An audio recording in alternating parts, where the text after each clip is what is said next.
Friends, आज की class में मैं आपको कोरियन सेंटेंस का जो बेसिक स्ट्रक्चर है उसके बारे में बताने वाली हूँ। ठीक है, तो चलो आज की क्लास को स्टार्ट करते हैं और इनको ध्यान से देखना प्लीज़, तभी आप कोरियन लैंग्वेज को समझ पाएंगे, उसके वर्ड्स को।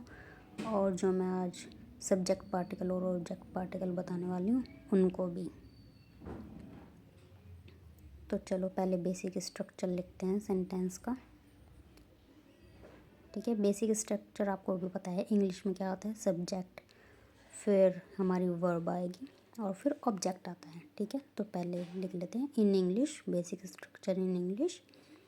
ये होता है हमारा, ये होगा सब्जेक्ट। ठीक है, फिर इसके बाद आएगी हमारी वर्ब और फिर हमारा आएगा ऑब्जेक्ट।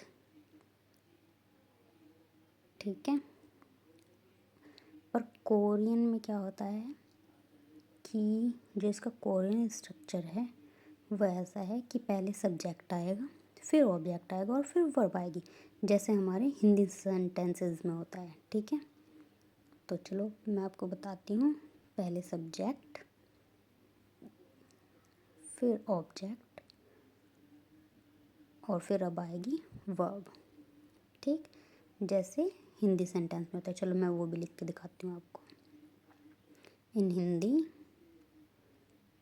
ठीक है, इसमें भी कैसे होता है कि पहले आएगा सब्जेक्ट, ठीक, फिर ऑब्जेक्ट और फिर वर्ब आती है हमारी। ठीक है, चलो अब मैं आपको बताती हूँ सब्जेक्ट पार्टिकल के बारे में कि कोरियन लैंग्वेज में सब्जेक्ट पार्टिकल्स क्या होते हैं। ठीक है, चलो लिखते हैं और उनको समझते हैं। तो सब्जेक्ट पार्टिकल्स, पार्टिकल्स, ठीक है, एक होता है इन, ठीक, नेक्स्ट नन। ठीक है, तो चलो मैं बताती हूँ कि कौन सा कब आएगा। अगर हमारा जो वर्ड है सब्जेक्ट वो ख़त्म होता है कॉन्सोनेंट पर, तब इन आता है। ठीक है, इन एंड्स ऑन कॉन्सोनेंट। जब हमारा जो सब्जेक्ट है वो एंड्स होगा किस पर, कॉन्सोनेंट पर, तब इन आएगा। ठीक, और जब हमारा सब्जेक्ट ख़त्म होगा एक वोवल पर, तब नन आएगा, नन। ठीक है, एंड्स ऑन वोवल। ठीक है, नन तब आता है। चलो मैं नेक्स्ट बताती हूँ आपको ऑब्जेक्ट पार्टिकल्स क्या होते हैं। चलो तो अब लिख लेते हैं ऑब्जेक्ट पार्टिकल।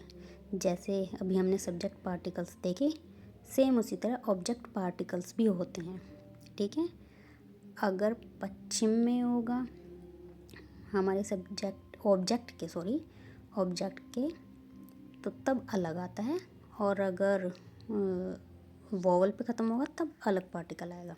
चलो देखते हैं, जैसे फर्स्ट है रिल और नेक्स्ट इल। ठीक है, तो जो इल है वो आता है हमारा जब हमारा जो ऑब्जेक्ट है वो कॉन्सोनेंट पर ख़त्म होता है। ठीक है, एंड्स ऑन कॉन्सोनेंट, तो तब हमारा आएगा इल। ठीक है, अगर हमारा ऑब्जेक्ट वोवल पर ख़त्म होता है तो रिल आता है। ठीक है, चलो अब अगर मान लो हमें कोई न्यू सब्जेक्ट इंट्रोड्यूस करवाना है, ठीक है, किसी सेंटेंस में, तब हम इन दो पार्टिकल्स का यूज़ करते हैं। बताती हूँ मैं आपको, एक तो ई और नेक्स्ट है खा। ठीक है, खा। ठीक है,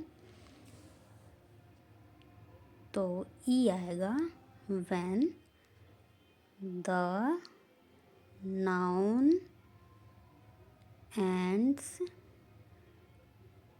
इन आ कॉन्सोनेंट। ठीक है, अगर जो नाउन है हमारा कॉन्सोनेंट पर एंड होता है तो ई आता है, ठीक। और खा आएगा जब when the noun ends in a vowel, मतलब कि जब हमारा जो नाउन है वो एक वॉवल पर, एक स्वर पर ख़त्म होता है तो खा आता है, ठीक है। तो आज की क्लास में हम इतना ही करते हैं और आप इनके प्रैक्टिस करें, मतलब कि जैसे कोरियन सॉन्ग्स होते हैं, वर्ड्स हैं, उनमें सब्जेक्ट की पहचान करना सीखे, ऑब्जेक्ट की पहचान करना सीखे, ठीक है। बाकी मैं कुछ सेंटेंसेस आपको बताऊंगी और आप भी, पर मेरे बताने के बाद आपको प्रैक्टिस करनी पड़ेगी और उम्मीद है आप सब लोग करेंगे, क्योंकि प्रैक्टिस से ही आपको ये समझ में आएगा। इनकी पहचान तभी करना सीखेंगे आप लोग। Thank you.